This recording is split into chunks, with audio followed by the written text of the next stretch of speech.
Oi, Olá. pessoal, meu nome é Augusto Diniz, colunista de cultura de Carta Capital. Não deixe de se inscrever no canal do YouTube de Carta Capital para receber notificações de novos vídeos. A gente conversa agora com um grande cantor, compositor, arranjador, violonista, produtor, Eduardo Gudim. Obrigado, Gudim. Obrigado a você, Augusto. Estamos aí, bom. Eduardo Gudim aí tem 18 álbuns lançados, vários sucessos aí, muitos parceiros de composição. Ele recentemente foi criado um site, né, onde foi disponibilizado 150 músicas suas, né, com as partituras. Gudim, o que é esse projeto? Bom, esse projeto ele foi um projeto de 2021, edital, né? O edital era para premiar a trajetória, assim, simplesmente. Então, eu falei, que eu posso fazer que seja, né, fazer um show, alguma coisa assim, passageira, uma coisa. Então, me veio a ideia de mandar, já que é trajetória, mandar minha trajetória, um projeto onde a minha trajetória seria documentada, né? O projeto chamou Documentação de uma Obra. E essa ideia de documentar à mão, né? Porque os compositores, normalmente, de música e letra, de canção, não escrevem partitura, né? São poucos, né? É uma... E eu sempre estudei muito música, né? Então, sempre escrevi, inclusive para orquestra, para tudo. Eu estudei.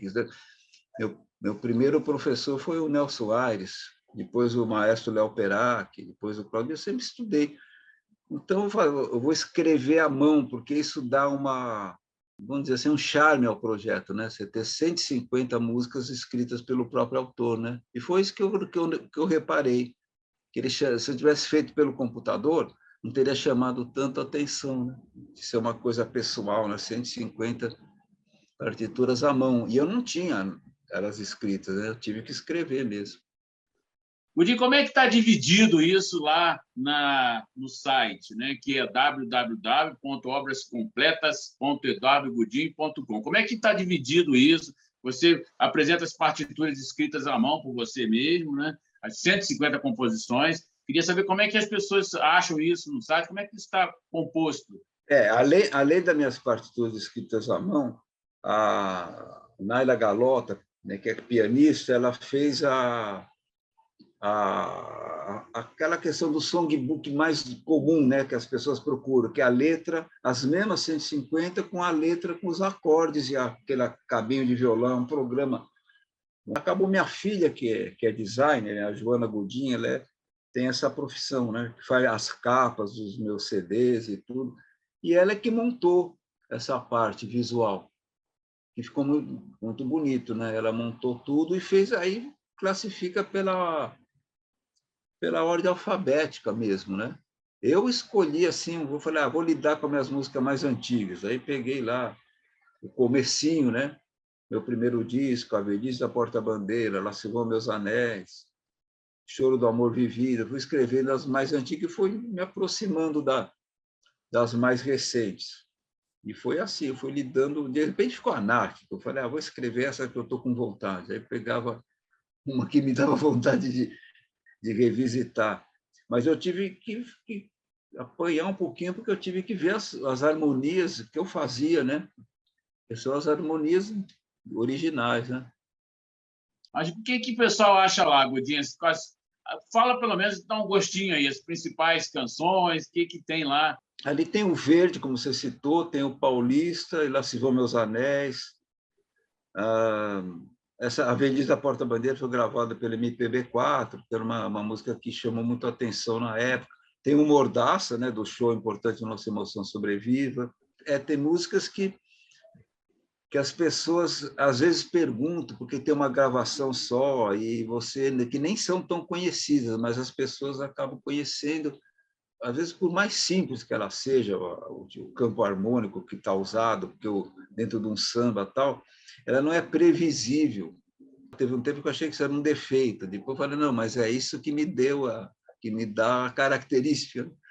Aí as pessoas, então, às vezes acompanham errado, eu não acompanho certo, tem uma determinada passagem. Aquela que eu fiz com o Paulinho da viola, ou ainda mais, tem uma passagem lá que eu acho que agora as pessoas vão fazer certinho, que está lá na partitura, né?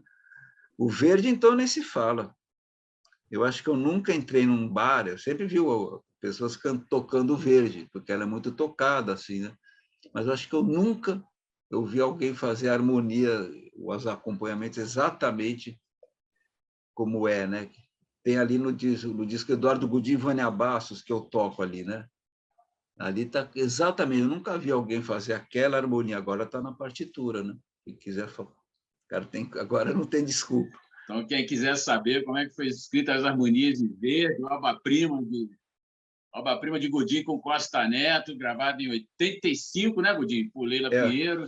Foi aquela do festival, né, que revelou a Leila Pinheiro, né? Essa harmonia, por exemplo, que está na gravação da Leila Pinheiro, que fez sucesso, não é exatamente igual a que eu compus, Wilson Nunes, que foi o arranjador.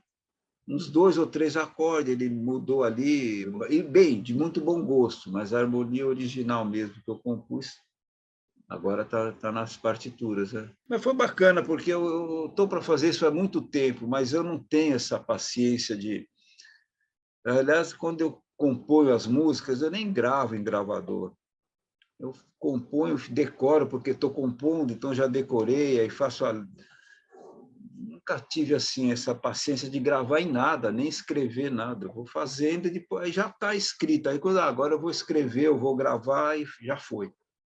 Então, é um projeto legal, porque senão tudo pode ser perdido, né? Uma vez eu fui no show do Paulinho da Viola, você estava na plateia, não estava no roteiro, mas aí o Paulinho falou, não, vou cantar uma música que o Eduardo Gudim está aqui e eu vou reproduzi-la.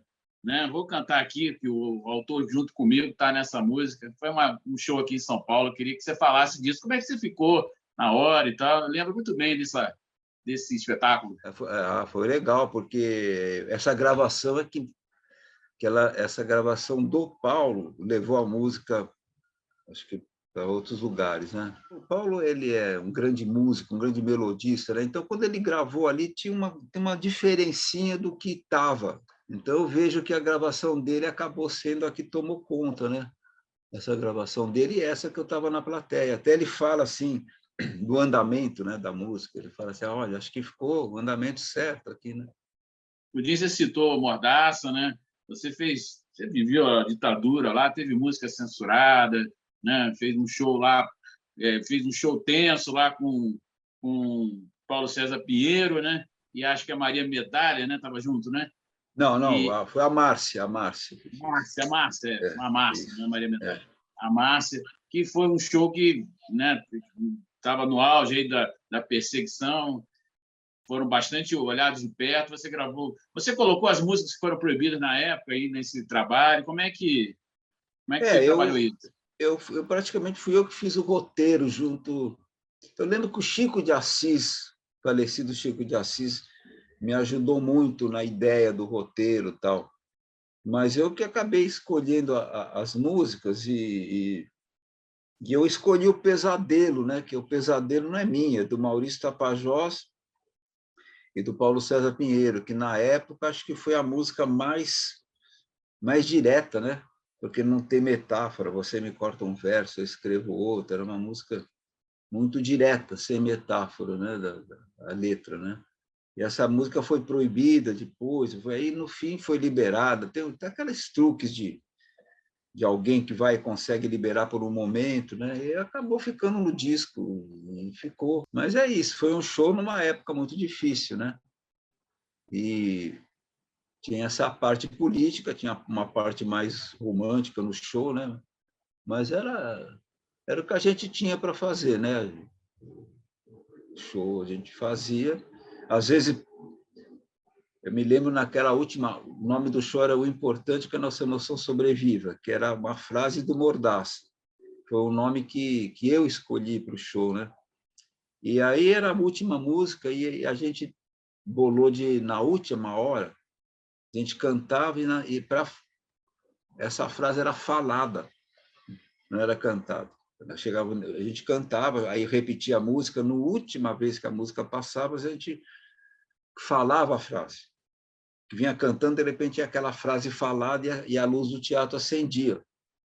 De repente, assim, né? A plateia até tomava um susto. E esse final a gente não podia fazer toda hora, porque de vez em quando a censura estava lá e falava assim, cantar pode, falar não. Era só esses absurdos. Então, a gente ficava olhando para ver se tinha alguém ali e tal, né? A censura e mais alguns tipos estranhos, né? Quando a gente sentia que podia falar, a gente falava. Quando não podia, a gente cantava. Mas como final de show, era muito interessante falar, porque assim como estética de final de show, né? No ano passado, você lançou o seu último álbum, chamado Canções, Valsas e Choros. Você chegou a resgatar até uma música que andou proibida na época da ditadura, que você colocou, fez algumas regravações, colocou algumas coisas que você não tinha ainda registrado em álbum, né? Queria que você falasse, né, inclusive dessa aí que estava proibida e você gravou. Isso aí também foi. Esse foi o primeiro projeto de 2020, né? Porque quando a pandemia chegou, tudo foi cortado. Eu tinha acabado de fazer um CD, Eduardo Gudim e Lela Simões, a gente lançou no Sesc sem. O CD não ficou pronto por problema de licitação lá. Então, a gente lançou, porque só tinha na plataforma. Aí, quando o CD físico ficou pronto, a gente tinha uma data marcada já para lançar o disco físico, né? E chegou a pandemia. Então, isso foi cortado e tinha uma série de shows marcados. Então, teve aquela questão de eu nunca fui muito de edital, né? Eu fui muito... Aí eu falei, tem que escrever. Aí eu pensei um projeto que era um projeto assim onde não tivesse nenhum samba. Até o projeto ele assim na coisa oficial lá chamava-se Não Tem Samba, mas hoje a gente não qualquer coisa é levada a mal, né? Então botei o nome oficial do Valsas, Choros e Canções, né? Porque hoje você não pode brincar com nada, né? Você tem que tomar cuidado porque as pessoas levam tudo meio. O projeto foi um projeto que eu fiz explicando que eu fui muito identificado com o samba, talvez aí explicava isso, talvez pela minha ligação com tantos parceiros, né? Ser parceiro de Nelson Cavaquinho, ser parceiro de Adoniran, de Vanzolini, de Alto Medeiros, né? Muito e de essa ligação com o samba minha que vem. E eu faço o samba, eu sempre fiz. Mas eu tenho esse outro lado de arranjador, de não sei o quê, e de fazer canções, valsas, né? Sempre, todos os meus discos têm uma ou outra, né? Minha primeira música foi do Festival da Record de 68, que tinha 17 anos, Não Choro com Letra, que está até... Foi o primeiro arranjo para a grande orquestra do Hermeto Pascoal, onde eu fiz uma redução para piano e executei ali, né, no Choro do Amor Vivido, fiz um instrumental. Aí eu fiz esse projeto, até a minha filha falava, isso não vai passar, porque eles vão falar assim, e o que nós temos com isso, né? Que você nunca fez um disco sem samba, mas passou. Aí quando passou, é porque esses projetos desse tempo, eles tinham que ser meio com pouca gente, porque senão não sobra nada, né? Você tem que sobreviver. Então, como a minha companheira é pianista e cantora, então eu imaginei que com isso aí eu faria um disco, mas ele ficou melhor do que eu esperava, porque ele ficou grande, né? Com pouca gente, mas ele tem um som grande. Aí eu fui escolhendo canções meio assim, sem muito critério. Quero aquela. Tem até uma que eu fiz com 17 anos, meio Paul McCartney, uma balada. E tem essa política, né? Que é o Fábula, que era inédita, né? Porque não pôde ser gravada. Aí ficou uma letra do Sérgio Natureza que fala das pessoas que morreram, né? Durante a ditadura, né? E essa música, a letra dele, e é uma canção zona, assim, né? Então, eu falei, essa música tem que estar por todos os motivos, né? Pela estrutura dela, melódica, né? É um tipo de canção quaternária de filme, né? E a letra que ele fez, muito boa. O Sérgio Natureza. Tem duas dele, aliás, né? Os Luzes da Mesma Luz. Eu fui juntando minhas canções e choro, muita coisa ficou de fora, né? Eu gosto muito do Choro Jacó, que era inédito, né? Aquele choro que é instrumental, né? Não tem letra. Né? Então, eu pude mostrar esse lado. E aí foi legal, porque foi muito bem aceito, né? E agora, você perguntou, então, eu fiz esse disco cumprindo todas as exigências do PROAC. Eu prensei o número de discos, mas eu não, acabei não comercializando um número 500 discos. Tal. Eu fiz tudo que foi exigido no edital. Fiz um vídeo que está lá na internet do disco, igualzinho a gente gravou. Inclusive o Renato Braz, que participa do disco, está no vídeo também. E depois que passou, eu negociei esse disco com o Sesc. E o Sesc deve lançar a qualquer momento. A gente já escreveu sobre esse disco aí, chamado Canções, Valsas e Choros, foi lançado no ano passado, como eu já citei. A Carta Capital é uma revista maravilhosa, né? Ainda mais agora, né, que o país, sei lá, né, vai respirar de novo, né? A gente escapou de um buraco, viu? Eu fico pensando, essa coisa desses malucos, que não é pouco, é 15, 20%, né? É um negócio que o mundo está cheio disso, né? Essa coisa das pessoas que extravasam. Agora, essa parte que deu mais votos, a mais por indiferença, por preconceito, por um antipetismo irracional, né? Que a pessoa não percebeu, mesmo com os apoios, né? Apoios de pessoas que nunca foram petistas, né? Como uma frente que se formou, as pessoas, eu não vou votar em branco, eu não vou votar. E isso deu aquele tanto a mais, né? E a gente ficou por muito pouco, né? Foi muito pouco. Eu passei até mal de ver isso, porque eu sei o buraco onde a gente ia cair, né? E agora, que daqui para frente, tem que ficar atento, né? Porque isso aí não acabou, né? Esses 15, 20%, eles estão aí. O que tinha que mudar é a cabeça desses outros que somos, né? Como é que vai ser 2023? Vem muito disco novo ou você vai trabalhar esse outro que foi lançado ano passado? Como é que está a programação aí para 2023? Então, essa até o fato de você ter me ligado para falar das partituras, né? Me deu uma vontade de fazer um show sobre isso, convidar 2 ou 3 parceiros e sobre isso aí agora. Enquanto não vem o tal disco lá do choro, valsas, choros e canções pelo Sesc, eu fazer um show sobre isso. Eu lembro que você falou disso, eu comecei a falar, pô, é tão importante e tão fácil de fazer, porque você tem uma justificativa para chamar 2 parceiros para participar, ou o Paulinho da Viola, ou o Ginga, né, que está, a minha parceria com o Ginga está também nas 150. Aí são letras minhas, né? E minhas parcerias com a Rigo Barnabé também, fazer um show convidando essas 2 pessoas, né? Isso aí é legal. Mas o meu grupo, né, normal, né? Mas eu tenho uns projetos algo muito imediatos, né? O meu projeto principal é ficar vivo. Esse é o projeto principal. O resto eu vou preenchendo conforme Você vem, está né?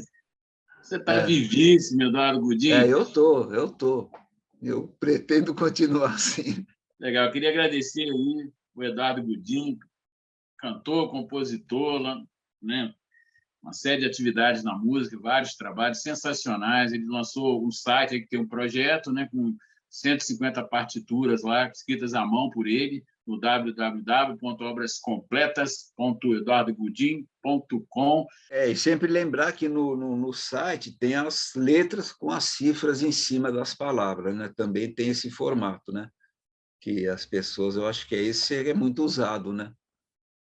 Que não é todo mundo que lê partitura, né? Mas quem quiser, então tem o correspondente, né? São 2 volumes com as 150 partituras e 2 volumes com as mesmas 150 partituras nesse formato de songbook ali. Tá?